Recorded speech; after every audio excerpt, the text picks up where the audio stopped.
La présidentielle ivoirienne de 2025 a été perçue par beaucoup comme l'ultime bataille politique de l'ancien président Laurent Gbagbo. Lui-même avait évoqué l'idée de se retirer de la scène politique après les législatives du 27 décembre 2025, laissant planer le doute sur la suite de son engagement. Faut-il y voir l'annonce d'une retraite définitive ou simplement une mise au point stratégique? Dans cette vidéo, Bernard Houdin, conseiller spécial de Laurent Gbagbo, revient en détail sur ses déclarations et éclaire les intentions réelles de l'ex-président. N'oublie pas de liker, t'abonner et activer la cloche de notification pour rester informé de l'actualité africaine. En disant ça, on ne comprend pas Laurent Gbagbo. Laurent Gbagbo est un homme politique et qui a dit, quand il y a eu la constitution du PPACI, il a dit qu'il ferait de la politique toute sa vie et qu'il s'arrêterait de faire de la politique à sa mort. Donc Gbagbo ne va pas prendre sa retraite. Il faut écouter ce que dit le président Gbagbo à chaque fois. Les mots qu'il prononce sont importants. Et il a dit dans l'interview d'un de vos confrères récemment qu'après l'élection, il savait très bien que c'était un braquage électoral, c'est le terme qu'il a employé. Il a dit hold-up, mais hold-up c'est braquage en anglais, donc il a répété, il a fait un pléonasme. Mais il a dit, en sachant pertinemment ce qui allait se passer, qu'après ça, il prendrait du recul par rapport à la présidence matérielle du PPACI, mais il serait toujours là, au cœur de la politique, à faire en sorte que les gens qui vont venir, parce que nous allons tous, les uns après les autres, laisser la place. C'est ça. C'est évident, et personne d'autre que Gbagbo ne sait pour lui-même. Mais Laurent Gbagbo ne se retire pas de la politique, il ne va pas à la retraite, il n'abandonne pas les Ivoiriens. Et l'acte qu'il pose ces jours-ci est un acte fondamental pour que la Côte d'Ivoire puisse avancer en sachant ce qui lui est arrivé. Et vous restez confiant. Parce que c'est la seule solution. Même si à la fin, on fait comme en Afrique du Sud. Si comme en Afrique du Sud, à la fin, on dit « Mais si vous avez reconnu que vous avez fait ci, ça ou ça, vous serez pardonné d'une façon ou d'une autre, parce que ça sera une forme de catharsis pour tous les Ivoiriens. Mais il faut que ce soit dit et prononcé pour les uns et pour les autres. Et il faut que justice soit faite, soit rendue. Oui, mais la justice, c'est la justice pour le peuple ivoirien. La justice pour le peuple ivoirien, c'est qu'il puisse se tourner vers ce qui est important et qui est la suite. Aujourd'hui, on abreuve les débats avec des faux débats. Il y en a un particulier sur le comportement d'un garçon que je connais bien, parce que j'ai été le voir très régulièrement. J'allais vous poser la question, ce que vous pensez de ces déballages qu'il y a eu le 28 novembre dernier.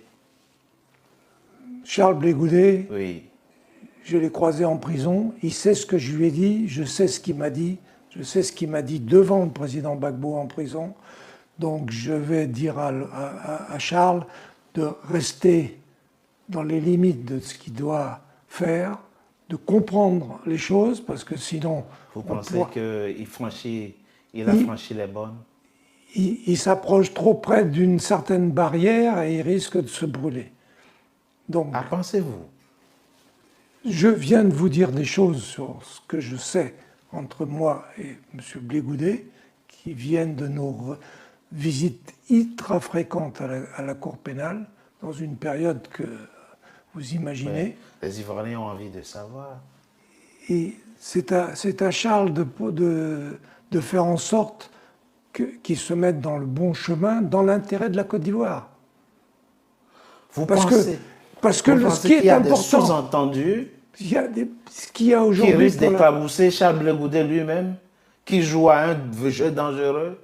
Ah ben lui, s'il sait dont je parle, on se comprend et on se connaît, comme on dit à Abidjan.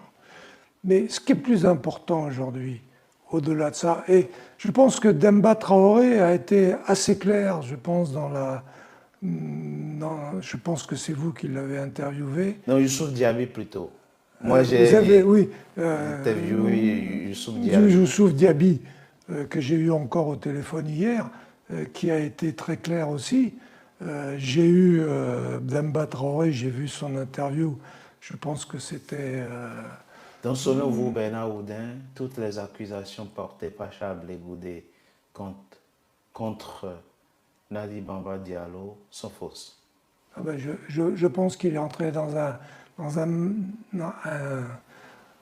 disons, une tentative de mettre le projecteur d'une certaine façon où il n'ira nulle part. Ce que chantait le chanteur ivoirien à l'époque, si tu prends le chemin de Je m'en fous, tu arriveras au village de Si je le savais. Qui se rappelle ça et qu'on boucle là-dessus. Par contre, je vais revenir à ce que la Côte d'Ivoire a besoin, c'est d'avoir un avenir politique clair, c'est-à-dire des institutions qui fonctionnent réellement, d'avoir un avenir économique clair et un avenir financier. Pour revenir à l'ancien président Laurent Gbagbo, on retiendra de vos propos, Bernard Oudin, que l'ancien président Laurent Gbagbo ne prendra jamais de retraite politique. Engagé dans la politique ou pas engagé dans la politique, il continuera toujours à influencer, peut-être par la pensée, la politique de Côte d'Ivoire. C'est ce qu'on retiendra de vos propos. Mais, écoutez, Laurent Gbagbo a écrit de très nombreux livres. Je les ai tous lus. J'ai côtoyé le président pendant plusieurs années. Je l'ai côtoyé surtout pendant plusieurs années à la CPI, où je suis allé très régulièrement pendant 7 ans, à plusieurs heures à chaque réunion. Et ce n'était pas simplement pour parler de la SEC ou de l'Africa. Donc, je n'en dis pas plus là-dessus, mais je commence à comprendre, parce que le président Gbagbo est un homme qu'il faut bien comprendre, qu'il faut bien lire, il faut bien écouter, et il faut savoir où il va. Il m'avait dit un jour, tu sais Bernard, dans la vie, il ne faut pas aller à droite, à gauche. Tu traces une ligne et tu la suis. Merci d'avoir suivi cette analyse sur l'avenir politique de Laurent Gbagbo. N'hésite pas à partager ton avis et tes impressions en commentaire. Reste connecté à ta chaîne préférée pour rester informé des coulisses politiques. Et à bientôt pour un nouveau débrief de l'actualité africaine.